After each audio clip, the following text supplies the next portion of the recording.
Hi, and welcome to Blank Bodies, a Vampire the Masquerade V5 horror and tabletop podcast. I'm your host, Hunter, and as always, I'm joined by... John! Sarah. And the Lord Bot. James. So, what are we doing today? It's a bonus episode. So, I had a little poll up for our patrons, and I let them vote on who we were going to cover. We'll get into it, but that kind of worked out. I had to freak the episode a little bit. Did not find enough content for a full episode. But so I freaked it. I'm talking about a couple different like American psychics and visionaries and their history. Hell yeah. And then you can use them for your own game. And then we got NPCs too. Hey. Yay. But yeah, anyone got anything before I hop into story time? Story time. I have a prediction. Okay. I have a prediction that at some point, the three of us are going to sigh within the same 30 seconds. Yeah, that's An probably going to happen. exasperated, why is this happening to us sigh. Might even be roughly at the same time. Yeah. It's going to be during our second one if I had to. Oh, there's two problems. Yeah. At least. It'll be fine. We got Minimum. This. It's fine. And again, I have a beaker full of ice water. yeah, it's a good time. It's a good time. Also, just as a heads up, That's not how you use my maintenance equipment. we do still have a little puppy boy running around. So if you hear a little bit of puppy noises, I apologize, but there's not much you can do about him. He's too cute to say no. You're not. Look. It's exclusive puppy content. Yeah, he's too Most cute. people have to pay more for that. He's too cute to say no, and I can't find the uninstall option for his anxiety protocols. So Yeah, he's got to check on me like every 20 minutes just to make sure I'm okay. Yeah, he updated the abandonment update, and yeah, I can't take that out. I'm told organics don't work that honestly, way. we need someone to keep track of Hunter because if he's let loose, It's dangerous. It's dangerous times. I wrote the script twice and then restarted because I thought it was too out there. So hopefully this one will be a little more.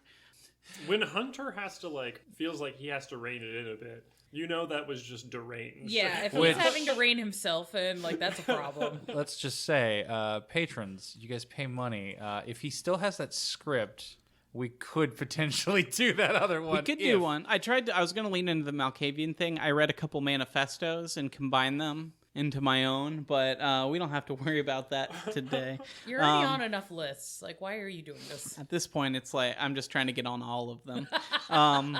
Anyway, we're going to start with the one that the patrons voted for. Christmas. Speaking of manifestos, I was at work the other day and I was putting documents into the program we put documents in, and one of them was a manifest. And I totally typed in manifesto and tried to submit it into this program. Luckily, it's not one of the keywords that it accepts. But I thought for a second, if I put the word manifesto in an air export document, what do you think they'd do? I probably call you back and be like, bro, is you this mean legit? To do this? What's happening? Also, Hunter, Christmas wish granted. Oh. You'll be on all those lists. Oh, thank you, sir. You're welcome. I can't wait to get cool mail and make new strange adult men in suits yeah. as friends. But yeah, we're going to start with the patron vote. We're going to start with Madame Marie, who is made famous by Bruce Springsteen. Okay. I have no context for this. Yeah, it's kind of a weird one, but it turned out to be a little underwhelming. But I think it's still kind of a fun story, and they voted for it, so we got to hear it anyway. Democracy wins. Aha! Yay! Hey. So I got a quote from Bruce Springsteen to start us out. Back in the day, when I was a fixture on the Ashbury Park boardwalk, I'd often stop and talk to Madame Marie as she sat on her folding chair outside the Temple of Knowledge. I'd sit across from her on the metal guardrail bordering the beach and watched as she led the day trippers into the small back room where she would unlock a few of the mysteries of their future. She always told me mine looked pretty good, and she was right. Nice. Yeah, so... The Temple of Knowledge. Temple. They've always got to do some On the weird, pretentious boardwalk. bullshit. Next to the beach. Well, this was knowledge. back in the 60s and 70s, I'm guessing. I couldn't actually find a solid date, but it seems like they stayed friends throughout their lifetime, so there really isn't a date on it. But she was actually a bit hard to find info on. Her own website is a WordPress site where only 2 of the pages worked, and the history page was blank. a fucking mystery. She's Damn. a mystery. Yeah. You have to be a seer to know about her. That's true. Also trying to look her up, there is a bar with the same name in the same town and a much better website that seemingly has nothing to do with her, except that it's quote-unquote a tribute to her. Her family's not involved in it. She's just a historical enough figure that they were able to name a bar Madame Marie's because her shop is called the Temple of Knowledge. So they're able to be like, well, we're going to name it this. And it just looks like an upscale, like, upper middle class white people bar. Huh. It probably some people with money who are like, well, we like a Bruce Springsteen. We can just do some lore. We were hippies as children. Yeah, those Jersey boys love their Bruce Springsteen. Hell yeah. Yeah, there is also a YouTube psychic with the same name who also seems to have nothing to do with her, considering the fact that she was around in the 60s and 70s, the real Madame Marie, and the one I kept finding looked like she was like 25 now. Wait. So, Is the original Madame Marie alive? no. Well, But she might did. be. She also didn't die 25 years ago, so the timeline doesn't work out too well. She post-birth reincarnated. Okay, so if you want that to be your headcanon, I'll give you the link to her love spells you can buy through YouTube. Oh boy. Yeah, it's Oh, that kind of yeah. psychic. Oh boy. Oh, How much rose quartz? I don't know. hey, At least like 6 inch. A sixer? Whoa. I mean, That's what you do with that, right? I mean, Or am I look, been doing too much goop stuff? even at Too least much goop look, stuff. look. At least you're using rose quartz and not moldavite. My podcasts are starting to line up. It's scary. I'm But so sorry, dude. let's see. So I do have some concrete facts though. Hell yeah. So she actually founded the Temple of Knowledge all the way back in 1932. Shit. And she was a fixture on the Ashbury Park boardwalk. Iconic. Like there were people who were from the area knew who she was just because she'd been there so long. But Springsteen was the one that catapulted her beyond that to like national level of fame when he wrote in his song 4th of July Ashbury Park, in parentheses, Sandy. That's the name of the song. But the line is, did you hear the cops finally busted Madame Marie for telling fortunes better than they do? What cops are telling fortunes? Yeah, and then people checked the records, and it was confirmed by the head of the police chief at the time in like 2008, I think, that she was never actually arrested. So... God damn it, Bruce. Again, I saw the line, I saw the ladies, like, this seems like an interesting story. And then it was a nothing burger. Bruce Springsteen just wrote a cool song, I guess. If you're into the E Street Band, like... He be writing cool tunes. Yeah. That is true. But yeah, so the song made her famous enough that people performing in the area would come see her.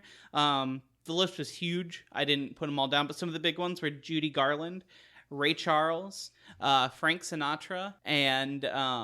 I'm drawing a blank on his name. Woody Allen, unfortunately. Ugh. But she passed away in 2008, and the temple is now ran by her granddaughter. Good for her. All right. Good. But she told fortunes all the way up into her death. When she got older, she had a bit of the arthritis and ended up doing it only on the weekends. Her family still runs the shop till today. Aw. Pretty reasonable, $15 to get your palm read. That's I assume okay. when you have like guests like Ray Charles, you'll be like $200 for it. But Yeah. Well, I mean, there's probably enough people that are just like, oh, it's the thing from the Bruce Springsteen song. They just go in and buy some like kitschy bullshit. yeah, Yeah. if you're like someone like my dad who was in New Jersey for some other reason and is like, well, I love the E Street Band, let's go check that out. Yeah. Yeah. I just like going to spooky shit. This woman sounds kitschy and fun. I just hope right as she was on her deathbed, just like, I have one more projection. I'm about to die, darling. But it's like she sounds like she'd vibe with that, just like I see my own death. Yeah, fucking. just out. Oh god, I'm trying to look up the name of this. Oh yeah, I did find it's still open. Fuck yeah. So I went back home to Scotland like right before COVID. That timed out like weirdly perfectly for me. But I spent 4 days just walking around Edinburgh, just drunk off my ass. Yay. So I'm just going to free museums. So there's a free museum that's run by like the Scottish Communist Party. That it's a really good museum about all the different labor movements that have happened in Scotland over the centuries, going from like guilds back in ye olde days up until like today. They had like a section of the museum about like punks involved in the labor movement in Edinburgh, and Oh yeah. it was really cool. But across the street from that is this place called the Weird Shop Yes. with like a Y. Yes. And the guys in there were really nice. I just went to go hang out, and I was just like, I was drunk as shit too. But they were all really nice. We sat around and talked about Ms. Marvel, because there was a bunch of Gen X guys, and they were just really excited. She was wearing like 90s bands that they remembered from back in the day in the movie. And I bought my Chaos Star necklace from them and then left. Nice. Nice. And I was like, oh, good. They did survive COVID. So, like, if you're in Edinburgh, I guess go check them out. They're cool as fuck. I love it. Also, that's really crazy. For our anniversary / birthdays, me and my girlfriend went to Cleveland to see 9 Inch Nails and Ministries, like final Hell show. yeah. Well, 9 Inch Nails final show. I'm sure Ministry will go till they die. Yeah. Wait, it was 9 Inch Nails' final show? He posted that, thank you for coming. This was a historical night. If I ever decide to play again, it won't be anything like this. Fuck! All right. Yeah, fair. Damn it.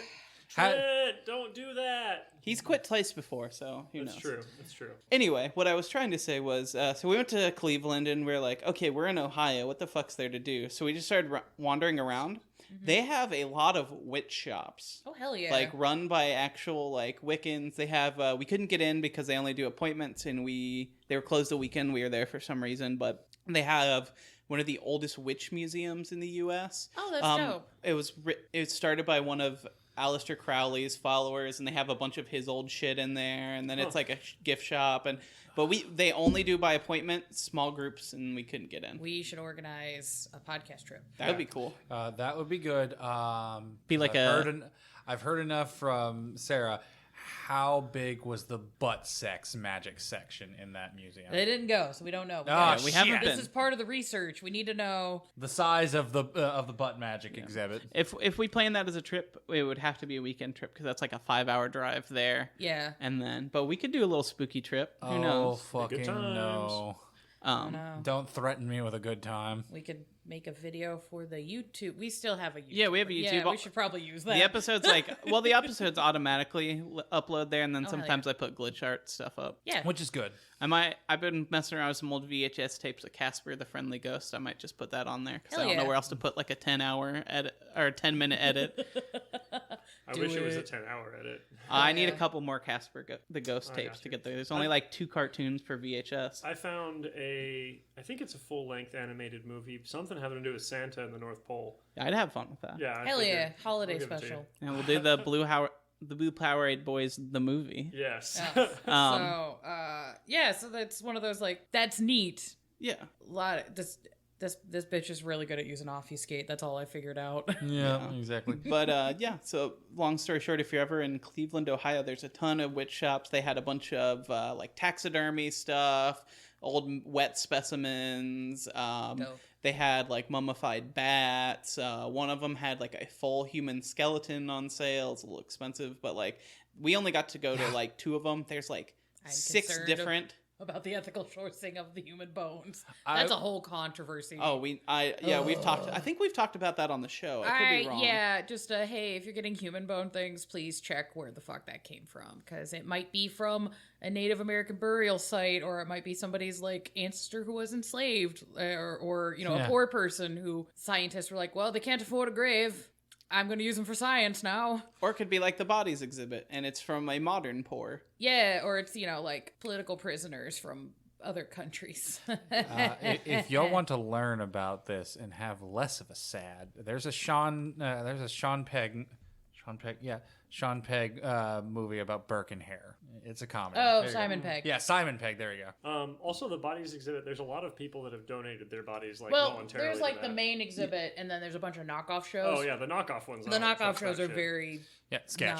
not. Yeah, I saw. Ask a Mortician has a whole episode about it. It's really Oh, good. really? Yeah. I got to see the bodies exhibit yeah. in New York. Yeah, in New York when I was there. Dope. It's fucking art, man. Yeah. It's science but art. Yeah, no, I'm super Beautiful down stuff. for the plastinization and study, and that's all rad. I'm just like, can we just make sure people are like cool with that being done with their bodies, please? I will say a homie that started it. I don't remember his name.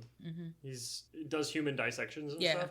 You can buy his DVDs of human dissections there. Hell yeah. Just as many as you want, and they were playing them. That dude would be a serial killer if he didn't that have this guy, job. he did do a series with the Or what a- BBC where he did a full dissection as a document series. Cool stuff.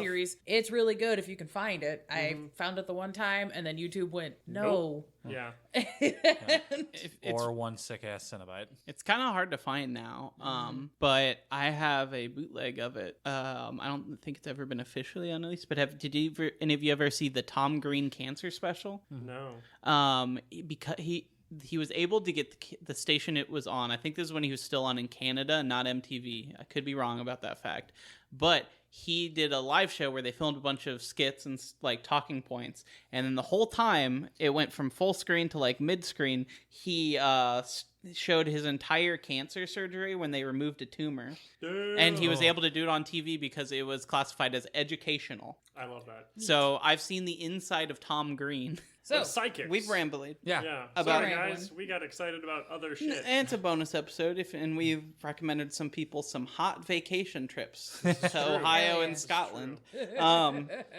Those are your two options. Don't recommend anyone to go to Ohio. I actually had a lovely time. I mean, Rock and Roll Hall of Ohio- Fame's fun for like an hour. Ohio can be nice, but I view it as a completely cursed, like Cthulian level of a place, particularly because it's the place that has the highest amount of indigenous architectural and burial mounds like in the world, and the amount of us just like bulldozing over that or plundering it. And I'm just like, Ohio's cursed. Ohio. This next statement has nothing to do with the indigenous population, but the technocracy is trying to delete Ohio. Just saying.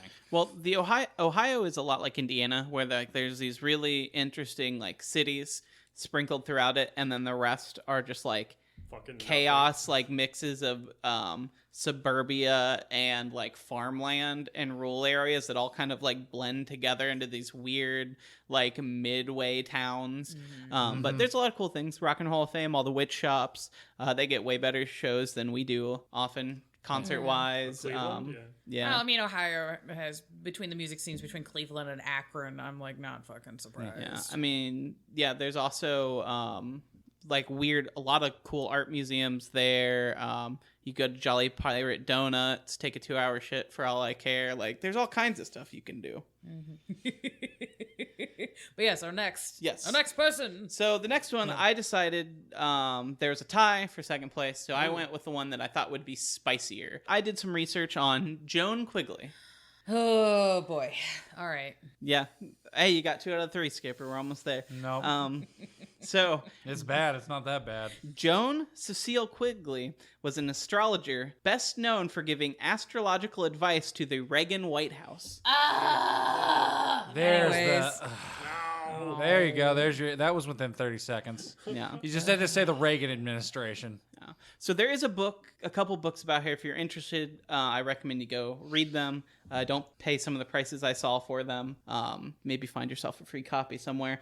But I frankly did not really care enough to read like multiple books about this woman, so I found some scans and pulled my research out. So there's a ton more info out there about her. A lot of it is also written by her, so I also didn't know if I wanted to qualify that as verifiable information. Also, for anybody the air who... quotes were, I think you guys felt them, right? Yeah, did you Listeners- feel would them? hope so. Listeners could feel the air quotes? Yes. All right. Also, if you don't have the time or the attention span for a book, there is an episode Behind the Bastards called "The Astrologer Who Managed the Reagan Presidency," all about her. I'll have to listen to that and see how wrong I am. But Perfect. Yeah. He might have actually read the books you were supposed to. So who yeah, knows? I don't. You know, it'd be really great if Hunter's lying to us. He didn't do any research. He's just guessing, and he's right. Yeah. Then we'll have to do an episode on our own little psychic. Hey. Hey, my experimentations are only going on one of you. I don't need the other one to start going cattywampus. He's the control currently. How is Hunter the control? You can't see it, but I put my fist gently under my chin. Oh, no, Auto-medium. wait. No, yeah, you're right. I got the data wrong. You're the control. Wait, God damn I it. guess I would Anyways. be the closest to normal No, you're from not. an outside perspective. Yeah, from an outsider's Calm down, perspective, Faye. yeah. You're I'm fucking fine. wearing a tennis t-shirt and Pajama pants. Yeah, you're trying to Saturday. fucking calm down down your wild with banality. You got to find balance. Anyway, Exactly. we're talking about Joan Quigley and the Reagan administration. So Nancy Reagan actually first met Joan Quigley on the Merv Griffin show when they were both guests. Yeah, just for those who don't remember or were not taught, the Reagans were actors. Yes. Yeah, we did that, get a president that's an actor and a sham artist once, and America didn't learn. Nope. No, that was I still think that was the last dying breath of a dead generation. Anyway, Nancy met on the Merv Griffin show. They were, like Sarah said, they were both actors. Was Nancy an actor? I knew. Yeah, she was. Okay, I knew he was. That's partially why there's been this really interesting swing back on Nancy Reagan hate, because some biographical information has dropped that apparently she was really good at giving head. Yeah. Oh yeah, she was a throat goat. Yeah. I remember that. I don't give a fuck. shit. I'm like, Nancy, get it, girl. Yes, Yeah, which secure your bag. I I think don't give a fuck, but like, because you know The morals you the preached. morals you preached were very counteractive to your life. Yeah, to your apparently just vacuous hole. Just, yeah, my husband and I are going to actively do things to make sure the gays die of AIDS. By the way, some of my best friends are gay and had the AIDS, and I'm going to let them die. And I'm just like, yeah, fuck you, Nancy. I don't care. Yeah, she's kind of a bad person. You might get a little bit more of that from this. I didn't really go too much into Nancy Reagan's history because fuck her. But yeah, so Apparently lots of politicians did. Moving on. yeah, so after the attempted assassination of Ronald Reagan on March 30th, 1981, Nancy was absolutely terrified for her husband's life, which, let's be fair, and she felt like insanely powerless in the situation. A quote from her is, "Very few people can understand what it's like to have your husband shot at and almost die, and then have him exposed all the time to enormous crowds, tens of thousands of people, any one of whom might be a lunatic with a gun. I was doing everything I could think of to protect my husband and keep him alive." Basically, she was so afraid after the attempted that she was like, "I'm gonna do anything," and she called it Quigley. She could have pushed him to have like more strict gun regulations. Yeah. Yeah, or, you know, maybe have better mental health care systems. Any of it, really. Yeah. But you know, yeah, get a psychic. Get a psychic, lady. I mean, you could have done both. Both is good. Well, I mean, I'm not upset about the psychic part. Yeah. you know what moves faster than a bullet? Predictions. Yes. And that's where this story branches in three directions. I tend to find somewhere in the middle kind of true. I don't really find any of the people in the story necessarily trustworthy, but we pretty much only have hearsay on it.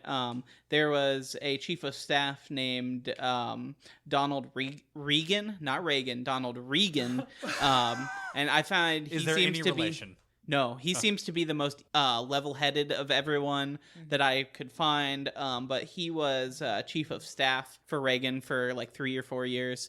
So I kind of leaned to him, but I got quotes from everyone. So on giving advice to the Reagans, Quigley had stated that, "Not since the days of the Roman emperors, and never in the history of the United States presidency, has an astrologer played such a significant role in the nation's affairs of state." Yeah, it's bad. It's very bad, guys. It's real bad. It was a bad time. I shouldn't laugh because yes, bad shit. But like, what? When this came out, it was kind of the stake that killed Reagan as like an icon for about a decade after his presidency. Like, the conservatives hated him for it because they said he was using, quote, "the tools of the devil." Yeah, and the office of state. Yeah, because this was like the start of like the Satanic Panic, and you know, a lot of your He-Man toys are getting your kids into the devil and sucking dick. Yeah. So the basic opinions were Quigley was like, "I made all the important decisions." Nancy Reagan says, "I was just scared and was looking to save my husband. It wasn't that deep." Reagan said basically never affected what he did.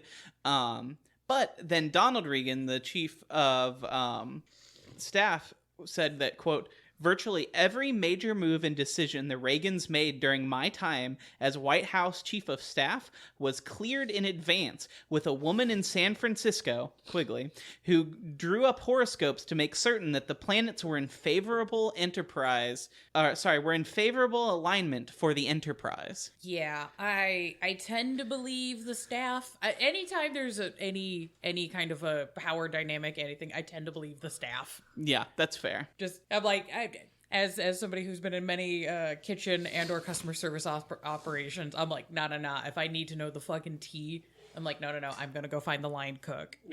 I'm gonna go find the stock guy. I'm like, nah, that fucker knows. Also, like I said, her actual involvement in all this is very much contested by everyone. But Nancy, it is proven that Nancy did have private phone lines put in both the White House and at Camp David exclusively to receive her calls, and that they would come in up to 2 to 3 times a day. Mm-hmm. She also Nancy put her on a permanent retainer of $3,000 a month.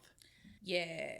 So, like, here's the thing. I don't believe in astrology in the, like, the planets can affect you in the ways that a lot of people like to believe. Do I like it as, like, a spicy psychology and just, like, a fun, like, way for people to interact and, like, understand themselves and each other and interpretations and that kind of shit? Yeah, like, that's fine. I don't think there's anything inherently wrong with just, like, I'm an Aquarius, you're an Aries. These are the tropes that our personalities tend to fall into and how you interact with people and things. Like, that's fine. I don't think the government should be running on star math like that. Maybe not. No, the star math I would prefer is if NASA was like, hey, we spend a lot of money to chuck this robot into space, and some of the technology that we use to throw this robot into space can be used for X, Y, and Z and other things. Like, that's the star math that I'm cool with. I don't condone chucking me into Agreed. space. Why not? You just go into sleep mode until something cool Dude, happens? did you see the fucking video of the satellite that we, like, chucked into an asteroid and we actually adjusted the asteroid? I think the parameter they're looking for was 1%, but we moved it like 32%. Nice. And they're just like, hell yeah, we could do it. We could do an Armageddon, guys. We can move the asteroid. Yes. And you wonder why I don't want you chucking me into space. You don't have enough mass. Yeah, that's true. You're a little boy. I mean, you're dense, but, like, not asteroid dense. Yeah, exactly. But I can be thrown at velocity. You're dummy thick, but not that thick. I just imagine you in the end of Portal 2. Hell yeah. That'd be cool. But yeah, oh god. Yeah. So I did want to state my maybe spicy libertarian opinion on astrology. Yeah, do it. Like middle of the road. While I don't think that astrology is real and the actual like stars that were up there when we came out of the crease really affect anything about us, especially to the minute, I do believe that like the way human memory works is you're constantly learning and taking new information. And as we get older, the reason time seems to go faster is because we find less new and interesting things to document. And I personally believe that it kind of makes sense that your very first days, weeks, months, the weather, the seasons around you, how the world is operating would have huge effects on your personality as you grow and evolve. Imagine being born in the middle of winter and your first months are cold and scary versus being born in June. I don't have to imagine that. I was. Yeah, no, but I'm saying I think I'm the only Aquarius in this podcast. Fuckers. I think looking at it as like I was born at this time. This is like my very first time on this rock, and that influences my outlook and personality. That I could see some like what that kind of makes sense. Everything else though, like fuck that noise. Yeah, I do agree. That's my thoughts on it as well. Like that's the succinct point that I was going to go with, where it's like I don't think the stars have anything. I just think it's like, oh no, you're born around this time of year in this hemisphere. That's where you get all that, oh, what's your sun and your moon and your rising? And be like, where are you exactly? And like the seasons and times and like the amount of how much day-night cycle you have. Like, yeah, no, that's probably what's more accurate to astrology. Oh, you get this type of personality because it's like, yeah, if you have this type of season and these experiences, they kind of make you more of a personality. Yeah, and then also just the cultural reinforcement of like, oh, you have summer babies, so, you get raised certain ways. And then my dumbass is like, look, it's cold. It's always the week of the fucking Super Bowl. Get fucked. And I'm just like, okay.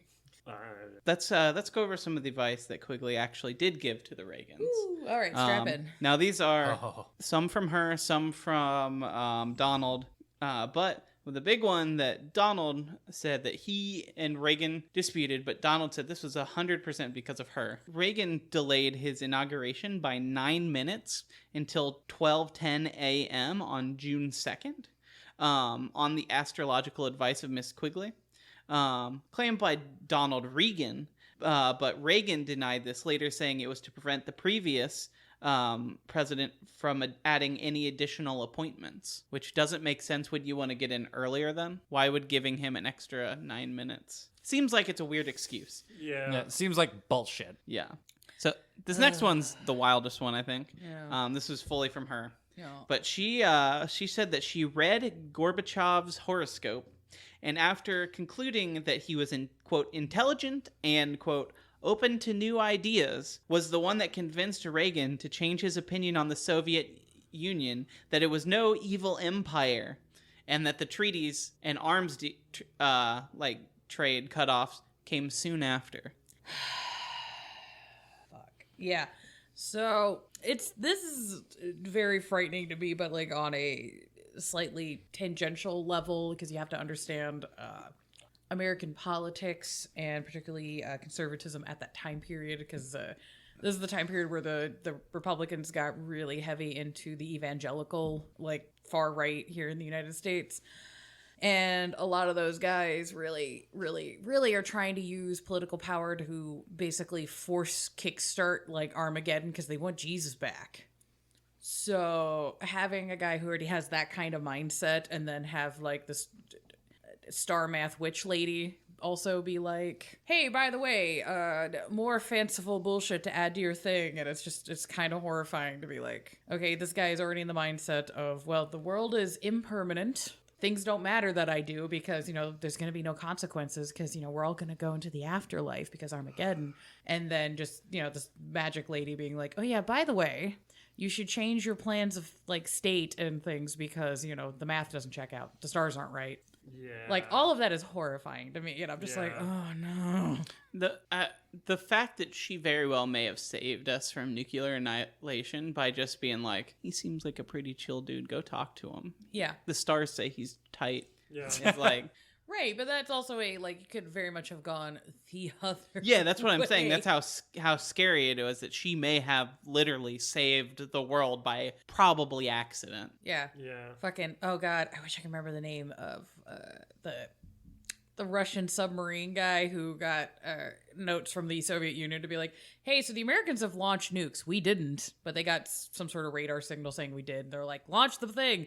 And the guy in the sub that was supposed to launch the thing was like, that doesn't seem right. I'm just going to ignore that order. And like, he literally prevented a nuclear holocaust because he was just like, niet. I cannot believe how many times the world has been like, okay, never mind. Never mind. Like, we can do it. We should not do it. We shouldn't know. I'm like, oh. This button is more heavy than I thought it was. Oh, geez, Rick. As if maybe, yes, mutually assured destruction is a fun concept on paper, but most humans are usually like, that will not help. Why would we do this? This is bad. Being alive is kind of neat. Being alive's neat. I love sandwiches. Yeah, right. Like, I love bitches and sandwiches. How am I supposed to get bitches or sandwiches if everything has been burned to cinder? Right? Oh, God. Yeah. Like, even if I somehow survive the blast and the radiation because of vaults. Yeah. There's a cap on it, though. Yeah, look, I like post-apocalyptic quote-unquote media just because, like, there's some interesting themings and stuff, but I'm like, guys, we're not supposed to want to do it. Yeah.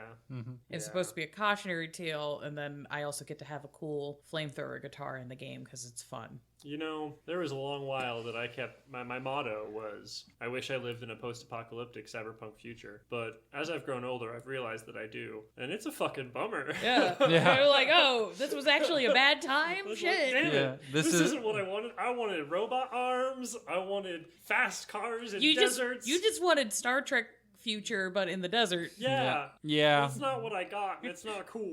What do they call it now? It's like hope punk or something. Hope punk. Yeah, I'm a big advocate for hope punk. Like, that stuff's great. Where it's like, look, you can do a synthesis of technology and the environment and like live in a better future. Yeah, that'd be sick. Yeah, where it's like, oh yeah, there's sky rises, but there's like actually plants and healthcare. And I'm like, Yeah. that sounds dope. I have love a that. robot arm, Hell yeah. Yes. but it sheds off light that I can use as a greenhouse. Yeah. I don't know. Give the bio booster armor, please. I want it. You just want to be a Guyver. Yes. They do though. Yes. Put an alien inside my chest. Let it burst out so I can fight shit. I'm in. Doesn't live in his chest, it lives in the back of his neck. Same thing. Yeah, same diff. It's in the body. Do you understand how much I've read that series and how much I am so sad that it will never be finished? Yeah. Like it ended, the last chapter came out I believe in 2007 on a to be continued, and it has never been updated since. It's Some probably things are just meant to be unknown. Mhm. Yeah, and then, you know, the Malkavians are like, but actually, I have the tea, sis. Are you going to tell me? No. I've written 3 different endings. Come over, I'll show you them. But we got one more. Oh, All God. right, let's yeah. hear it. This is the wildest one. Buckle up. She, to me anyway, the last one maybe actually, but this one I find just like so funny and weird. Okay. She told Reagan to cut short a visit to a cemetery in Bitburg, Germany. He decided that, sure. So he went, he visited and left. Okay. Like presidential, just like I'm going to a cultural site kind of a visit? Yeah. Okay. Like, you know, like every president ever done. Obama, Trump, they all show up to places, say, wow, that's neat. Thanks for showing me this, Germany Right. or wherever the Japan fuck. or wherever. Yeah. And then they just leave. But turns out it was a cemetery that was specifically a burial site for dead Nazi soldiers. No! Why are we going to the Nazi farm? Luckily, Ah!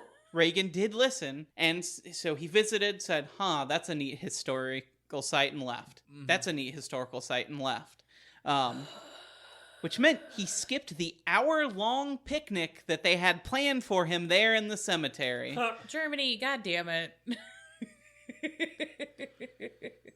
So The only reason I can okay. think to go to a Nazi burial site is just for that sick ass loot. There's got to be some legendary weapons there. Fuck you. I mean, I could probably find some cool boots at least. I mean, look. 4 I- strength, 4 stem leather belt. I understand Germany has a better infrastructure and public utilities in the United States, but I'm like, but you're telling me that there's just a really fancy public restroom? God damn.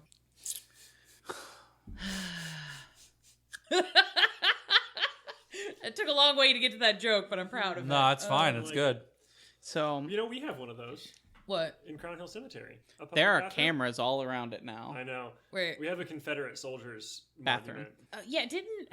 It's Okay. fenced off and there's cameras all over it now, but So I the- mean, okay, don't we have the Confederate soldier burial area because we had like a POW camp here in the area? Is that my understanding? I think it was all actual Hoosiers that were like, no, the Confederacy. I'm gonna go to the South, even though we contributed the most soldiers to the Union Yeah. It's also in like one of the biggest graveyards in the country. in the country, Yeah. and there's like 12 of the fuckers. Yeah. It's like it's not big section. So No, it's just, but it's there. Yeah. And if you have level 2 in obfuscate, you poop all there all day. I was gonna say you need level 3 so you can get Oh, the yeah. hide Close from the machine. cameras. Well, Hell if yeah. you have level 3 in obfuscate, there's a great place for you to, I don't know, poop if you can figure out how to.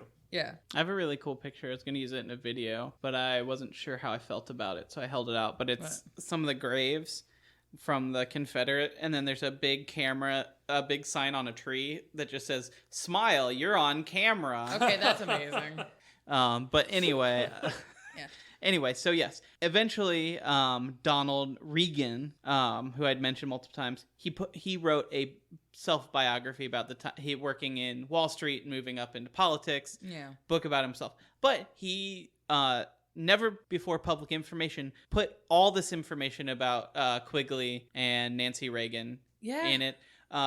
And according to Quigley, after her involvement with the presidential family was made public in the book, Nancy cut off all ties with Quigley and never spoke to her again.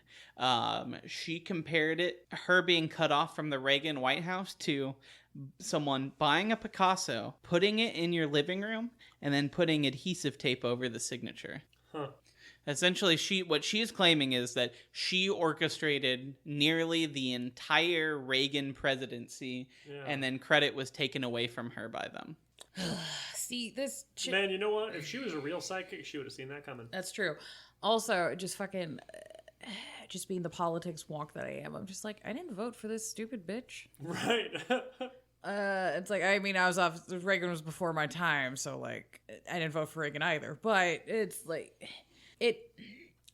It's like the same level of insidious as like all the PACs and the dark money that we deal with in U.S. politics, where it's just like, look, I'm totally fine with the democratic process of we have parties that have different views and things. And, if there's a guy I don't like that gets voted in, it's like he's allowed to do the work that he's doing. But then there's like all these influences that are well beyond those political processes. And I'm just like, that makes me deeply uncomfortable and I hate it. Mm-hmm. I guess it's good that, the psychic Quigley didn't work for the Raytheon knife missiles, but like, yeah, I hate it. Like, this girl didn't carry the one and suddenly, fucking all of history's different. Like, that's fucked up. Yeah. So that is the story of our psychics. Okay. Oh, God, I'm stressed. Let's move on to fucking NPCs, because it'll probably be less of a sad fucking time. Yeah, who wants to start these? I can start. Yeah, I was about to say, if you want, I've got mine. Mine's just less like... So, this is an NPC that has existed in our Chicago by Night game. Oh, fuck yeah. That I am transferring to a game that I'm working on for a stream project. It'll show up later, whatever. His name is Sir Arthur Notter. He is a Malkavian from, like, the mid-1850s, somewhere out in there. But he is a big outdoorsman, sports hunter, think like very Teddy Roosevelt, but he's like gentry English guy. But he ended up in the States because he had come to explore the wilderness and gone to like Yellowstone to go shooting big game and all that stuff and then got embraced. But he's the kind of guy that's like, it's ye olde weekend warrior is the best way to explain it, where he's like very into like, I have my trophies and I have my guns and I'm very into sportsmanship and being activity and fit and outside, but he's like, no, I live in the city because I have a manor and I'm civilized and Yeah. I'm not a heathen. But, actively hunts people and kindred for sport. Yeah. I like it. Yeah. He's like, no, this is just, if, like, look, you've clearly proven yourself to be unworthy of life and, I'm going to have fun with it. He and Ellis would get along. Yeah. They do. But have they directly met? I believe so. Yes. I know we've heard his name in rumblings. he's been to Ellis's club several times because he's just like, I don't have to drive very far. But for the game I'm going to be running with him he has tenure and standing within the circulatory system. Nice. Because he's just Well, like, he's got to farm those people somewhere. yeah. Well, he's making sure that his query is sourced. I like it. Is it ethically sourced? He says it's ethically sourced. Right. Is it? We'll find out. Mm-hmm. But it's kind of a elevated commentary on people that are just like, yes, I like hunting, but they go to like these estates where like the deer are fenced in, or And they like have feeders. Yeah, or people are like, yeah, I've gone to Africa for big game hunting, and I'm like, I can understand that there are programs for ecological development and all that do use big game hunting to fund that, but then there's also people that are just like shitty white people that like to play a colonialism for fun. Yeah. And that's kind of what he does a little bit. Mm-hmm. Where he's just like, well, no, clearly like I'm superior, look at all these things I've shot. And he's like big within like the Camarilla and the hierarchy and all that kind of shit. That sounds about right. Yeah. I was like, like I've had it written in the back for game interactions where if basically if he decides that a person to hunt either kindred or human is basically below a certain CR, like he will be mad that he's spending the time to hunt you because you're not worthy of his time. This feels like the plot of The Pest with John Leguizamo. The Pest. Goddamn. Partially. Yeah. But, yeah. So it has derangements, but they're kind of more like in the like sociopathy kind of area as opposed to like, he's like, yeah, I see and hear things, but I keep shooting things until they go away. Yeah, there you go. It's like, I can't hear the voices in my head if I have the tinnitus. You're not wrong. I'd say borderline the kind of character where people are like, I heard he's a Malkavian. Really? What? Yeah, people are just like, he's a Malkavian. It's like, yeah, but then, sometimes he just gets really excited, like, I get to go killing again. Yeah. Oh, no, that's a little bit. It's actually like a really good businessman, and that's how he's been able to maintain like his fortunes over the years, where he's like, no, I divested my portfolio, and he cares a lot about the environment and making sure that there's investment in the community, not because he's trying to breed humans for hunting stock or anything. Right. Yeah, it's fine. I like it. Yeah.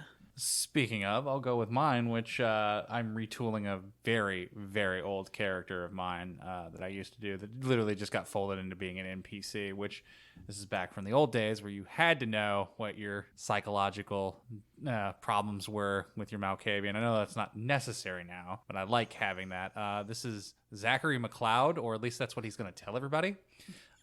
His disorders is he has schizotypal disease. He believes video games are real, which works out quite well. He's a little bit more like, Vigilante from Peacemaker. You'd think that he doesn't understand or distinguish between what's real or not, but when it matters, he's paying attention. And his job lends well to that because he owns one of those internet cafe, hangout, club things where bottom floor is just dance floor / computer area with frosted glass, and then upstairs of bars and stuff, so you can just vibe. It's a video game place, and the his weapon, and again the ostentatiousness of just nobody's gonna question this, is just a modified gold and diamond plated fucking PlayStation controller with a full length of it's not original cord, it's actually very thick wire, and then it's just oh yeah, laugh at the guy, he's not gonna have any problems. By the way, he has a 15-foot reach with something that's diamond plated. Oh god, what is that weapon called? It's the meteor hammer, where it's the weight on the end of a rope. Because I've seen some of those videos recently of people actually wielding those defensively, and I'm just Jesus Christ, they're nuts. It's pretty much a meteor hammer, where he's also probably what I'd think with the Vigilante, where it's everybody goes, oh, he's a fish mouth, and it's no, he'll do a witty thing at the right time, but it's much that, please underestimate me. I want you to. I'm not paying attention. Weaponized incompetence. Bingo. Yep. He's just no, I'm stupid. I'm definitely stupid. I'm just talking about power flowers, and I need 50 rings and the Chaos Emeralds. I would like those Chaos Emeralds, but I am listening to what the Venture and the Toreador are saying in the corner, because fuck y'all. Behind the Bastards did a 2-part series on it, and I will warn that it's maybe one of the more depressing ones they did, so maybe don't if you're not in that vibe. But they did a 2-part episode on Chris Chan, and they kind of get in. That's kind of what happened with her, Christina, as her go by now, but she believes that the previous herself, Chris, and her are 2 separate beings, and anything she did in the past is Chris. Yeah. At least that's from what I think. Yeah. I tried to look it up because I wanted to get it right, but anyway, that was kind of their thing, is they had trouble dissociating real life from video games. They believe that Sonic the Hedgehog and all the characters they created in their cartoon exist in another realm that's in its way to merging with this one. Mm-hmm. Yeah, I was about to say the schizotypal disease, because again, I looked it up just to be no, this is an actual thing. No, he thinks it's in the real world. He can definitely be just find me the power star and I'll run out into the sun, I swear to God. So it's one of those the stories that they're experiencing in games is overlapping with reality, as well as overlapping with what's going on with the cobweb. Yep. So it's just a big old mess. Cool. They just think they're in Assassin's Creed, but they're in the part towards modern times. Yep. Oof. Where's Abstergo? I've got to run. He just keeps climbing building. The thing is, oh god, this fucking guy is just the amount of times this man has jumped off into a hay pile and then broken so many bones, just been help. Or just, you're trying to walk down the street, because it's more of a problem with old Assassin's Creed, where you're walking down the street and then the character just auto clings to things, and you're just buddy, you don't need to be climbing. What are you doing? Yeah.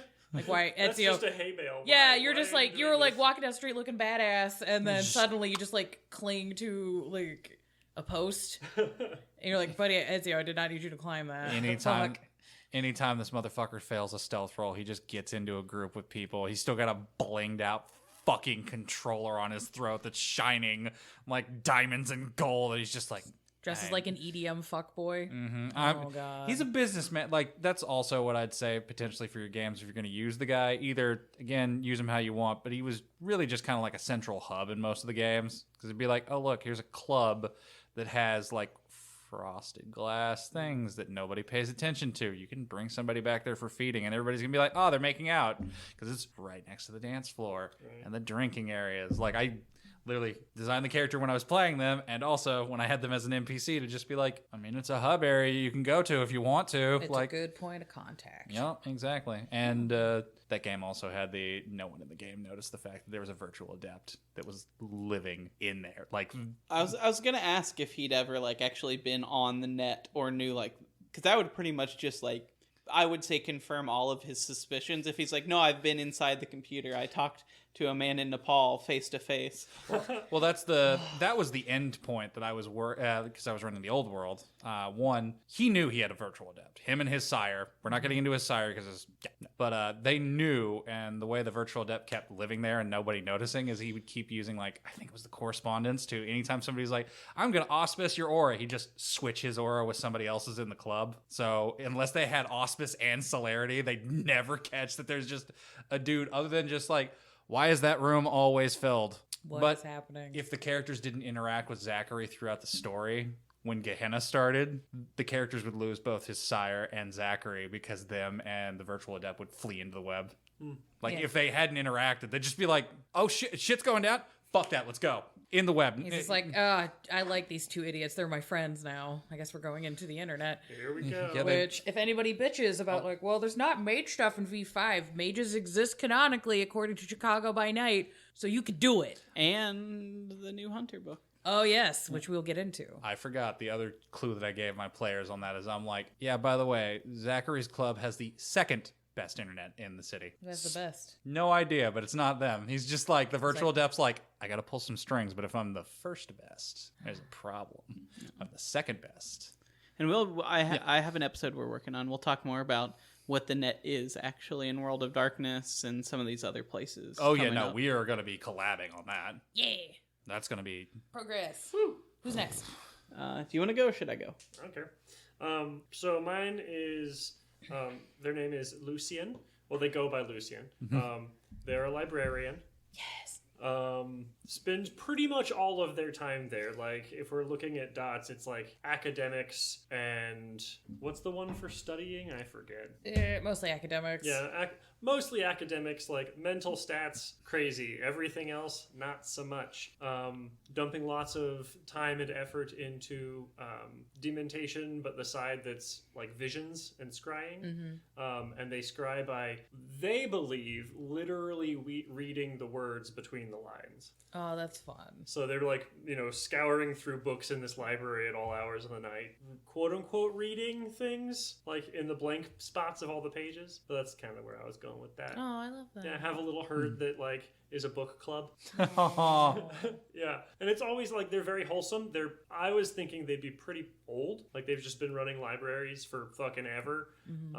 But they cultivate little book clubs. They'll like organize night classes to teach people like English, things like that, help people with reading comprehension, because they believe that the more people that can read, the more likely they'll find somebody else that finds these messages, and then they have a buddy. Yeah, that's very cute. Yeah. I love that. Yeah, that's great. I like that. Maybe he can join our book club. Yeah, that'd be dope. Yeah, fuck yeah. They're not trying to.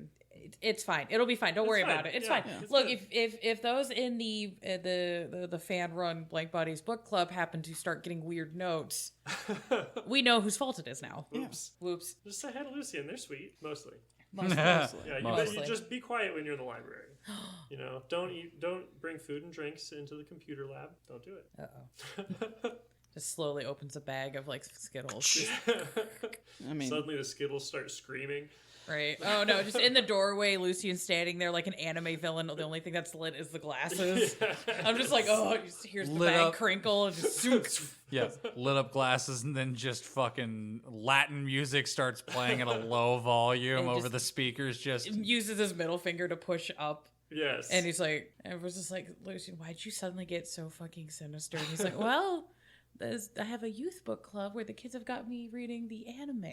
Yes. I just imagine like kind of like in Nosferatu, where it's just a bookcase and you don't even see him. You just kind of see a shadow pass by it, and then all of a sudden he's like right there, being like, please don't dog-ear the corners. We use bookmarks to save our page. And hands you a bookmark.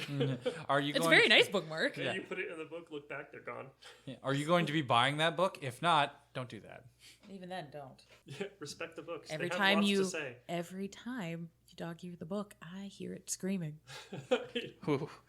I like this. I've got something to say out of the Lucian has podcast. grown. Oh, the lore for Lucian is deep. Yeah.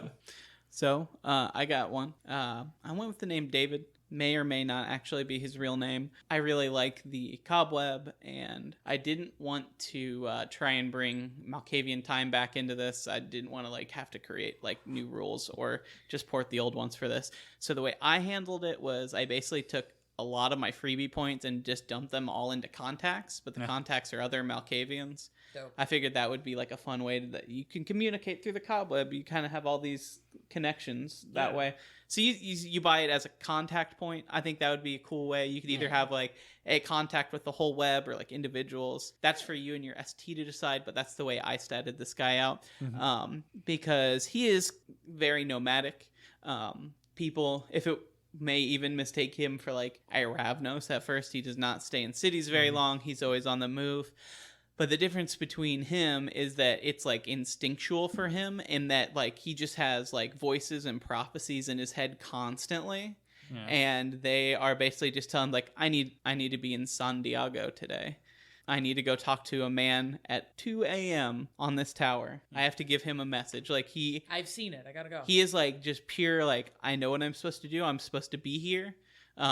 That's why he's got a little notoriety now. It's like when this guy shows up, stuff starts happening that he doesn't seem to be involved with. That's cool. Just shows up, gives you an item, and you're like, what's this for? And he's like, you'll figure it out, and then leaves, and you're just like, why the fuck? They didn't tell me. Yeah. Oh, god damn it. Why do I have to keep this rock in my pocket? Now I have this tennis racket.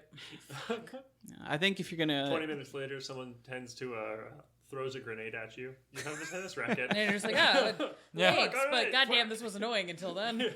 Thanks. Thunk. Yeah, there's no telling if what his prophecies or help is going to be good or bad. It could get people killed. It could save people's unlife. It's kind of just chaos. Something's going to happen around him. If you want to run this as an NPC that your players can get more into, I thought it would be interesting that like he's kind of so linked to the tapestry or the web that his brain is like kind of just become a part of it. He's losing himself and kind of just becoming like almost an avatar of the web itself, because a lot of his points as he's grown stronger are just all in contacts that are in his head, and it's just slowly like becoming part of who he is. Does he slowly refer to himself as like, we are David? No. Or is he still like distinctively like, I am David? I imagine him like almost animalistic about it. Like you try and have a conversation other than like what he's doing and working on, and it's like no. He's just yeah, I'm David. No, I'm head. Yeah. I got to be over there. Very short bursts of speech, but not really talking to anyone. Yeah, and if you were to play him, it'd always be like, listen, I'm just supposed to help you. It's like you're the other players. It's like, look, they told me I had to be here. I didn't choose this. Yeah. Yeah, and that could be fun, trying to figure out why the hell he's supposed to be there with the rest of your coterie doing something. Yeah. I like that. He just randomly, coteries walking somewhere, and he just randomly will grab somebody with the back of their shirt, just move them 2 feet over to the left. Will not explain it, just keeps going. Mm-hmm. I like to imagine it almost like it talked about in the old books, where like they can see the wound of the world and how like this is not supposed to be, but like I almost imagined that like things were kind of fleshy to him and almost like a tunnel leading him where he's supposed to go at times, especially like if his derangement triggers. Maybe it's just like, oh no, it's become like Silent Hill mist, where it's like you can see where you're supposed to be, but beyond that it just kind of gets blurry. Yeah, it's but buddy. Fleshy, like Scorn, if you've played that. Not yet. Need to. I really want to. Poor David. I want to. Do not have the money to. It's on Game Pass, I think. I'll edit that out because I'm not advertising Game Pass. Yeah, they ain't fucking paying us. Yeah, but yeah, that's my Malk. Hey, I like it. I like that we went from increasingly less sinister as we went around the table. I don't know. Scary, at least. I would say David, at least terrifying. Maybe not terrifying, sinister, but not sinister. Yeah, I was about to say again. Zach's he's a cinnamon roll. Unless it's like, I need to visit violence. Take the controller off. Just like, all right, time to meteor hammer. Sir Nodder he's sinister in the way that I kind of picture like just a lot of upper class people are sinister, and I'm like, having that amount of money must make you go insane because there's nothing basically limiting you in your options, and you're like, oh, I can do whatever the fuck I want. Like, this is a guy that would definitely like fall into like the Hellraiser plot line and probably be fine. Yeah. My guy's pretty much there. Yeah. I will say that we brought up Assassin's Creed, and you also brought up money, so I will say the second game had my favorite thing, which was just, what are you doing when you're running away? Throw money! Like, one of the best ways, just a shitload of coins. Bah! And I'm like... I mean, if I was walking down the street and some guy just threw like 2G onto the floor randomly, I'd be like, I'd try to grab like a hundo. Yep. Yeah, for sure. I've seen that that trope in a ton of movies and stuff where the bad guys are making their getaway, and then what do? Oh, they dump one of the bags of money into a large crowd of people the cops are trying to run through. Yeah. Smart. They don't give a fuck. Smart. Yeah. It's very effective. When it comes to fighting, Lucian's useless. Oh. Yeah. They'd probably be more like, I'm going to use demontation or the equivalent of, to cause a massive distraction and then obfuscate and run the fuck away. That's a valid battle strategy, though. Yeah. Yep. That's what they do. He's look, I'm alive, they're dead, so the books are safe. Again, that's probably one of the scary Zach knows what he's doing, because like the meteor hammer also with the link the rope, he's just like wrap it around your throat. You can't obfuscate or run away if you're connected, bitch. That's true. It's like if I'm touching you, Yeah. you can't obfuscate. Yeah, you can't obfuscate. Nodder's really good with guns, like upsettingly so. Like that's a hyperfixation for him, and I'm just like, oh no. All right. But yeah, we've done it. We done did it. These Malkavians will be up on our itch page if you'd like to look over them, use them in your game. Yeah. Do it. Hell yeah, we've done the thing. I still have beaker water. I still have You need to chips. finish that or the test will be considered a failure. No, you're not consuming anything, and she's the control. Yeah, you know. Look, I stay hydrated. Yeah. Hydrate or dihydrate, bitches. That's a threat. Thanks, Paralyze. Yeah, thanks, Paralyze, for the music. Our awesome theme, composed by they. We have a Twitter. It's at @blank_bodies. The day you're listening to our public Twitter poll will be live. We're nearing the final moments of our Patreon one, so I won't give away who's going to be on it yet, but it's definitely going to be spicy. This one's going to be a spicy one. It's going to be a spicy boy. It's a spicy meatball. But yeah, so you can go vote on our Twitter now and decide who we do one of these long series about next. And if you want to get on the next time we do one of these early votes, we have a Patreon as well. We got a bunch of different tiers over there. $5 gets you a Discord title in our Discord. We have everything in there from getting copies of the show notes we're working on getting added to voting on polls to all these have Discord titles. You know, we have one where you can get character art done by Sarah. So I can draw an illustration. I'm not bad at it. She draw good. I do draw well, yes. She drew good. I can do ink, charcoal, pastels, watercolor. she did our damn logo. I did do the logo. If you think that damn near logo is cool, she's the one to thank. Hey. But speaking of which, we do have a Discord. And if you're on our Patreon, you do get access to a couple special Patreon channels, but the Discord is free to anyone. We have tons of people in there hanging out daily, all kinds of games going on. I know there's like Deadlands, a bunch of vampire games going on. People are talking about running Mage, a couple other games. My one friend was looking to run a Half-Life Apocalypse World game. It sounds really cool. Somebody vaguely said something Lancer, and I immediately spooled up. Yeah, we got nerds doing stuff and also like workshopping each other's characters and projects and hanging out and Skytax. And we just started a book club. Yeah, we did. Yeah, by we mean the fans. We didn't have really anything to do with it. They did it themselves. All I said was that'd be cool. And now there's a dedicated book club channel, and so good job, friends. Yeah. Thank you, Ash, the for archivist, taking care of it for us. Thank you, friendo. Yep. I am a dumbass. Thank you for doing this. That's great. I know if you're listening to this the week it comes out, they meet every Thursday evening, and I believe this week they're talking about the Second Inquisition book. They're doing deep dive onto the lore and fluff and things in the Second Inquisition book. So. I warned them that might become a multi-meeting book. We'll see. That book is denser than I expected. Yeah, much as you've said beforehand, where it's like the Hunter book, when you get down to it, is not that long. Inversely, the Second Inquisition book is like fucking chunk. You look at it and you're like, well, this is nothing but like stats. And then you read it and you're like, there are whole stories just hidden in these Within like the stats. character descriptions and monster stats. And like, do you understand why I was panicking when we did our Second Inquisition episode and I was just like, fuck, I don't know if I'm going to get this done on time. There's so much here. I've actually written a college paper about the book already. I might be doing a second follow-up episode on the Second Inquisition book now. I think we're going to have to. We're going to have to. I think we should do our Hunter episode first, which I've been working on. I know I've mentioned that a couple times. I actually, one of the things we did in our Discord, I ran a Hunter game for a couple people to test the system out. So I've gotten to play it, and that was a lot of fun. And I do that sometimes when I want to learn about stuff for the game. I just ask random people to play in a couple games from the server. So So get in there. Hang out with us, losers. We also share cute pets. Yeah, so much. We do love you, though. I still think that's my favorite contribution so far. Pet channel. Posting? Yeah, just we opened up the Discord and I immediately was like, there should be a place. Show us your kitties. Yeah. Why I Show want just us doggos. kitties. Show us kitties. Also, us show kitties. us lizards and snakes and tarantulas. I believe I'm gonna challenge the fans right now because I haven't seen one ferret. Yeah, we haven't had a ferret. We've had yeah. snakes and lizards. Ferrets are an interesting pet. Yeah, we haven't found a snake cat. I've not found snake weasel. Right on. But goodbye. Bye. Bye-bye. Goodbye. Show us kitties. Show us kitties. Goodbye.